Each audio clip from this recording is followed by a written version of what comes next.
पिछले कुछ दिनों में ये एक हेडलाइन हर न्यूज़पेपर में घूम रही है कि जो मेन है वो धीरे धीरे दुनिया से खत्म हो जाएगा, मतलब पुरुषों का नाश हो जाएगा। क्या ये सच है या झूठ है? तो इसके बारे में दोस्तों इस वीडियो के अंदर पूरी डिटेल में बात करेंगे, जहां पे मैं एक एक छोटी छोटी चीजें आपको समझाऊंगा। तो चलिए स्टार्ट करते हैं दोस्तों। पहला जो हमारा टॉपिक है वो है are men to go extinct, decline of Y chromosome. तो इसके बारे में बात करेंगे, लेकिन उससे पहले हमें समझना पड़ेगा कि भाई वाई क्रोमोसोम या फिर क्रोमोसोम क्या है। तो अगर हम सेल देखें, सेल का जो ये पोर्शन है न्यूक्लियस, न्यूक्लियस के अंदर क्रोमोसोम होते हैं। अब क्रोमोसोम को मैंने बाहर निकाल लिया, तो क्रोमोसोम जैसे हमारी ऊन होती है ना, ऊन का पूरा गोला होता है, ऐसे समझो कि ये किससे बना हुआ है, इस तरह से डीएनए से बना हुआ है। ठीक है, बेसिकली डीएनए की कॉइलिंग ही होती है विद द प्रोटीन और बाकी सारी चीजों से मिलकर बनता है, लेकिन हमें यहां पे समझना कि इसके अंदर क्या है, डीएनए। अब मैंने डीएनए को खोल दिया, तो अगर मैं डीएनए को इस तरह से रखूं, ठीक है, तो लेट्स से कि इतना पोर्शन जो है ये डीएनए के कोड है, ए टी सी जी इस तरह से होते हैं। हम यहाँ पे सिर्फ इतनी बात करेंगे। लेट्स से ये पोर्शन जो डीएनए का है ये एक है ब्लू आई के लिए, ठीक है, ब्लू आई कलर देता है।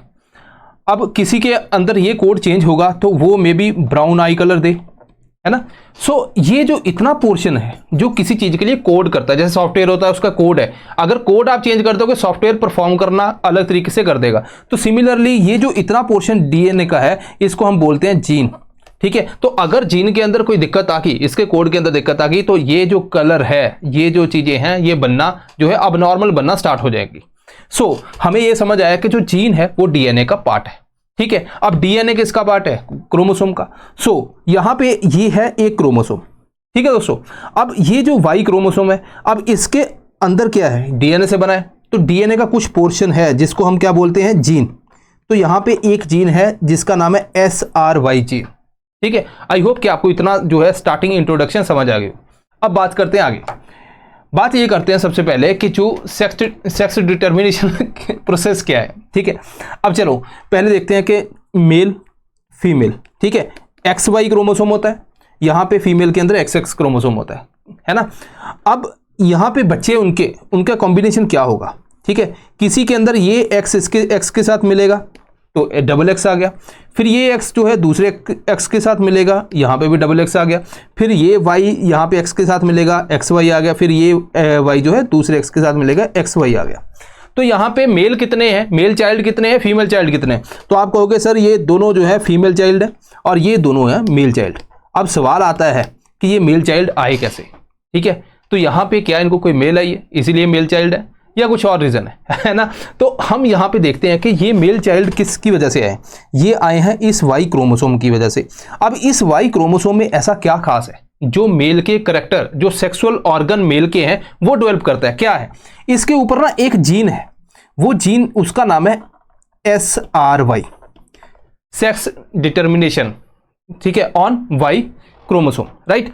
ये सेक्स को डिटरमाइन करता है। कैसे करता है उसके बारे में देख लेते हैं थोड़ा सा। ओके, लेट्स से कि अगर तो XY क्रोमोसोम है, ठीक है, अब XY क्रोमोसोम के अंदर Y के ऊपर क्या है, SRY जीन है, वही जीन जिसके बारे में मैंने आपको बताया।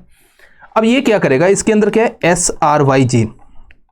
ठीक है, अब ये अगर जैसे डेवलपमेंट होती है ना बच्चे की माँ के पेट के अंदर, तो यहाँ पे हम बात कर रहे हैं कि SRY जीन क्या करेगा। SRY gene basically undifferentiated gonads को टेस्टिस के अंदर कन्वर्ट कर देता है। ठीक है, अब ये टेस्टिस जो है वो क्या करते हैं, मेल हार्मोन जनरेट करते हैं यहाँ पे। ठीक है, मेल हार्मोन। अब इन मेल हार्मोन की वजह से क्या होता है कि मेल जेनिटिलिया जनरेट हो जाता है। बेसिकली क्या है कि मेल सेक्स ऑर्गन जो है वो बन जाते हैं, और इस तरह से जो है मेल का वो पूरा एंड इसके साथ साथ क्या होता है, एक्सटर्नल जो करैक्टरिस्टिक्स हैं वो भी यहाँ पे बनते हैं। ठीक है, इसकी वजह से। तो यहाँ पे क्या है, SRY। अब दूसरा केस ले लेते हैं, मान लीजिए XX है, तो यहाँ पे क्या है, नो SRY। तो यहाँ पे नो SRY है, SRY है ही नहीं, तो फिर यहाँ पे क्या होगा, अनडिफरेंशिएटेड जो गोनाड्स हैं, यहाँ पे देखो ये किसके अंदर थे, टेस्टिस के अंदर डेवलप हुए, तो यहाँ पे किसके अंदर होंगे, ओवरीज के अंदर, ओवरीज के अंदर। एंड देन अगेन यहाँ पे क्या होगा, फीमेल हार्मोन जनरेट होंगे। ठीक है, एंड देन अगेन यहाँ पे जो है जो फीमेल जेनिटिलिया जनरेट हो जाएगा, मतलब फीमेल सेक्स ऑर्गन बन जाएंगे। At the same time external जो करेक्टर्स हैं वो फीमेल के आ जाएंगे। सो यहाँ पे हम देखते हैं, यहाँ पे SRY नहीं है, यहाँ पे SRY है। अब बात करते हैं, चलो ये हमें समझ आ गया किस तरह से डिटरमाइन होता है। अब कंसर्न क्यों है? कंसर्न इसलिए है कि जो वाई क्रोमोसोम के ऊपर जीन है वो कम हो रहे हैं। तो मान लो कल को SRY जीन भी उड़ गया, ठीक है, विद द टाइम इरोड हो रहे हैं। तो अगर ये भी इरोड हो गया तो फिर बचेगा क्या? एक स्टडी ये कहती है कि अराउंड 1438 जीन थे जो वाई क्रोमोसोम के ऊपर। अब ये जो अराउंड 10 मिलियन ईयर्स के अंदर, ठीक है, यहां पे कितने बचे हैं? 45। कोई 55 बोलता है, कोई 45 बोलता है, तो मतलब यहां पे बीच की रेंज ले ली, इतने जीन बचे। अब इनमें से है एक SRY, ठीक है। तो साइंस को ये लगता है कि धीरे धीरे ये भी इरोड हो जाएंगे, क्योंकि वाई क्रोमोसोम इतने जीन थे, ये विद द टाइम इरोड होते गए। तो आने वाले सालों में, कुछ सालों में, क्या कुछ का मतलब क्या, 11 मिलियन ईयर्स को, आई होप, ठीक है। सो यहाँ पे आपको मिल जाएगा हाँ नेक्स्ट 11 मिलियन ईयर्स, है ना। तो इतने में जो है एंटायरली ये वाइप आउट हो जाएगा। लेकिन ये तो बहुत टाइम है ना। तो मतलब ऐसा नहीं कि आज सो गए और कल पता चला हमारा वाई क्रोमोसोम गायब है ना। तो ऐसा तो नहीं है। सो इट मीन्स कि भाई ये इरोड हो रहा है और एक कंसर्न है।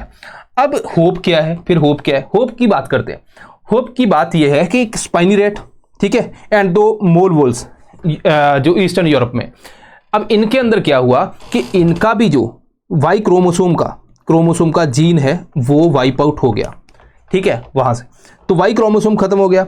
अब ये जो जीन था, ये इसने कोई और क्रोमोसोम पकड़ लिया, उसके ऊपर जो है अपने आप को एक्सप्रेस करना स्टार्ट कर दिया। मतलब ये कहने का है कि मान लो जो अपना XY है, यहाँ पे SRY जीन है, तो अगर मान लीजिए ये क्रोमोसोम उड़ जाता है, मतलब इरोड हो जाता है, तो ये जो SRY जीन है ये मे बी किसी और क्रोमोसोम के ऊपर अपने आप को एक्सप्रेस कर ले, तभी जाके हमारी जनरेशन आगे बढ़ पाएगी। अदरवाइज यहाँ पे जो फीमेल ज़्यादा हो जाएंगी, ठीक है, फिर वही बातें कि फिर चुगलियाँ किसकी होंगी। चलो छोड़ो इसको, ठीक है। तो ये है बेसिकली जो सारी कहानी। तो may be with the time जो है हो सकता है कि भाई आ जाए, लेकिन तब तक तो हम जिंदा रहेंगे नहीं, ठीक है। तो ये है दोस्तों आज की पूरी कहानी। आई होप कि आपको कुछ समझ आया होगा, जो मैंने बेसिक समझाया, क्योंकि यूपीएससी बेसिक ही पूछेगी, यूपीएससी फैंसी चीज़ें नहीं पूछती। अब यहाँ पे है बेसिक्स, हमारा जो फाउंडेशन बैच है। अब इसके अंदर क्या है, जीएस का कंटेंट है, इवेल्युएशन है, मेंटोरशिप है। ये पूरा जो कोर्स है ये आप दोस्तों अफोर्डेबल प्राइस के ऊपर ले सकते हो। अब इसके अंदर 3 वेरिएंट है। ये तो है लाइव, तो अगर तो लाइव है, ठीक है, आपने लेना है तो उसकी कॉस्ट ये है। अगर आप चाहते हो कि रिकॉर्डेड हो जाए, हम शाम को देखें, अपने हिसाब से देखें, देन ये 2 कोर्स है। ये है विद इवेल्युएशन, मतलब इवेल्युएट आपके आंसर, है ना, सब कुछ होगा। यहाँ पे इवेल्युएट नहीं होगा, तो ये भी कोर्स अवेलेबल है। और लास्ट बैच है स्लीपी क्लासेस का। आई होप कि आपको अगर ज्वाइन करना है तो ये बेस्ट टाइम है, आप इसको ज्वाइन कर सकते हैं। सो दिस इज ऑल्सो दोस्तों, आई होप कि आपको समझ आएगा। मिलते हैं next time. Thank you very much.